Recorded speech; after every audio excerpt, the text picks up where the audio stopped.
Welcome back to another episode of Georgia Lacrosse Report.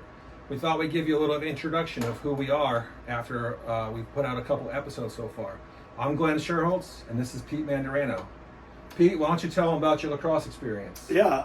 So I've been coaching in Georgia for 20 years. I'm currently the River Ridge head boys lacrosse coach. My daughter, Caitlin, plays at River Ridge, and my son, Will's an 8th grader.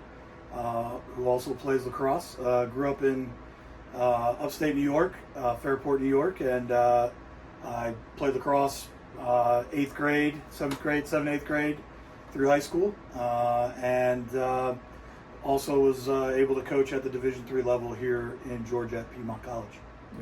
AKA Pete is known as the mayor in our circles because everywhere we go, he knows somebody at the lacrosse event. I'm a hockey coach by trade. I've been a high school hockey coach for almost 30 years now. I coach the Walton/Lassiter hockey club team here. I have two daughters that play. Lacey is a rising senior and Lily is a rising freshman, both at Lassiter. I've been a lacrosse dad for about 9 years and really become passionate about the sport. So, Pete, why did we start doing this?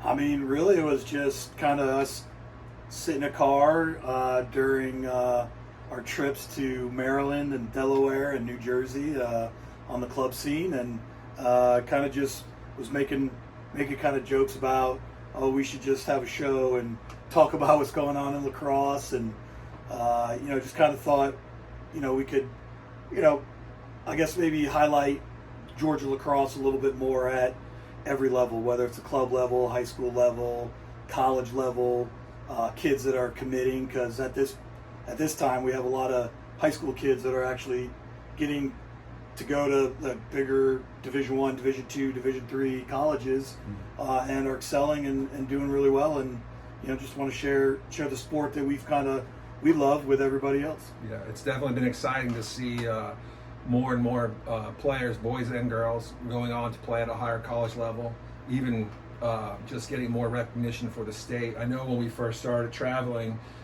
we'd go up north and people would be like, oh, there's lacrosse in Georgia. Just to see the fact that there's more and more players advancing really shows the growth of the game down here. Hey, Pete, we got some big news. What you got? We've got our first official sponsor. No way, come on. Yeah, Constant Mountain. My good friend Howard, he owns Constant Mountain apparel. Make sure you check him out online, and we'll post his links here at the end of the video. But thank you, Howard. Yeah, we really Howard. appreciate it. Moving on. So, Pete, let's talk about 2024 state champs in the high school ranks. On the boys' side, you had in the 1 through 4, you had Wesleyan.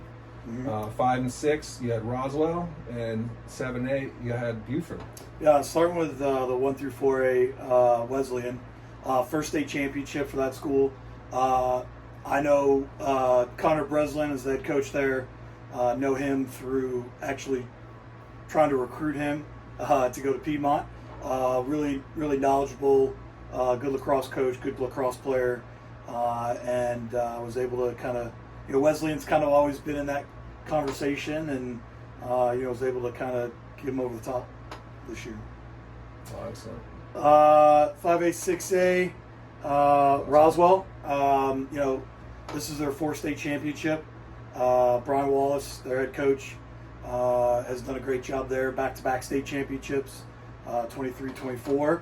Always has top-notch players that are, going kind of high, whether it's high Division I or D2, D3. Always placing those guys in great programs, and they continue to just kind of be, kind of running the machine there, and I don't really see it stopping. We've got the good luck and fortune of actually being in their area in 2025, so looking forward to playing that We'll talk about those changes competition in a few minutes. And then in 7A, you have Buford, their first state championship. Tyler Botts, head coach, was a player at Peachtree Ridge. Him and his brother Tanner played at Lenore Rhine when they first started their program. I would coach against Tyler when he was at Peachtree Ridge, and I was at Woodstock always runs great top-notch programs, and was a great addition. Buford's kind of been pushing that envelope, kind of trying to get to that kind of that mountaintop in lacrosse, and they finally did it this year. Oh, excellent. And that's why we call him the mayor, because he knows everybody off the top of his head. On the girls' side, 1 through 4, Wesleyan. So you had a Wesleyan sweep. Good for their programs. Yeah, and then in 5-6A, Cambridge took home their first title. They had a thrilling game against BT, and they pulled it out. And then, of course, in 7A, you had Milton, who won their 17th title. Quite impressive for a public school. When I think of Milton, I kind of think of that saying, they don't rebuild, they reload. Yeah, That's kind of how I take it with them. But so Peter mentioned about River Ridge moving into Roswell's division this upcoming year. There's been some big changes in the GSHA for the 25 and 26 season. 7A is now going to be gone, and so some teams will be shifting around. There'll still be 3 divisions. Division 1 will be 1 through 4A, with some notable teams moving into that is BT and Cambridge. So those are 2 powerhouses in the 5-6A in the last 2 years, and now they're moving down to 1 through 4. So I expect them to continue their dominance. Division 2 will be 5A. This is where Milton will be this upcoming season, so there's a lot of teams that are probably not happy right now. Right.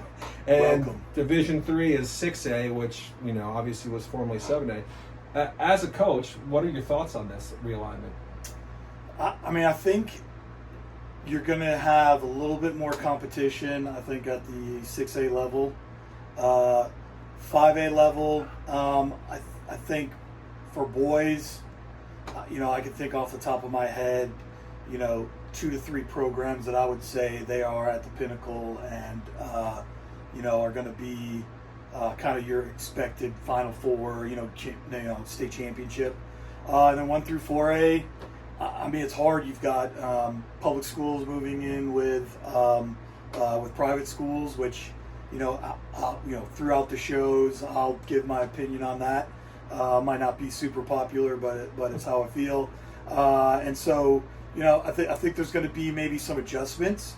And I think the way it works at GHSA with, realignment every 2 years, just as you get comfortable, more changes will happen, and it should stir things up. That's not necessarily a bad thing. It's not because it allows maybe other programs to maybe have an opportunity to go to the playoffs, which is always a good thing. Yeah, and that's everyone's goal, is to make the postseason and try to advance as far as they can. You play this long season, 18-game regular season, and you get to the playoffs. It's one and done, and right. So you want to try to make sure you get the most competitive teams in the playoffs each year. So for having changes, every couple of seasons, as not a lacrosse coach. It does take some getting used to. Like, you think, I got a rivalry with this team, but now they're in a different division. Right. So, but I think it'll all work out in the end. Absolutely. And then we wanted to also highlight. Moving on, American Select just wrapped up, and they are starting to post their all-tournament teams. So we wanted to highlight and just talk about real quick some of the Georgia girls that have been selected. Now, not all the divisions have been posted yet, but we're going to talk about the ones we have. In the 27 age group, there was 2 girls from Georgia that made second team all-tournament, Braylon Schmelk and Sydney Kane.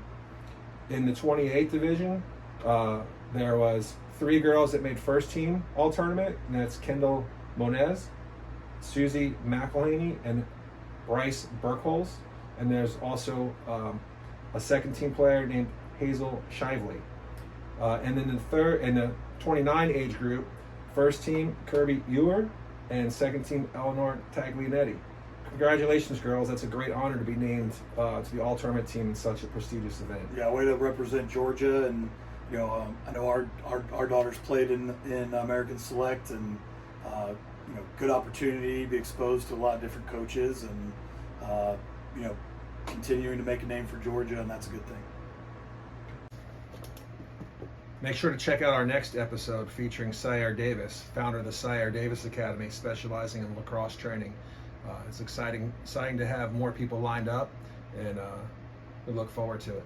Yep. Syer's got a great following and has done a lot of great things for a lot of athletes in the Atlanta area, so it'll be great to talk to him. Yeah. Hey, thanks for joining us again today, and we have some heavy hitters lined up to do some future interviews in the near future. Make sure to like, subscribe, and follow for more content. Thanks for joining us. Thanks, guys.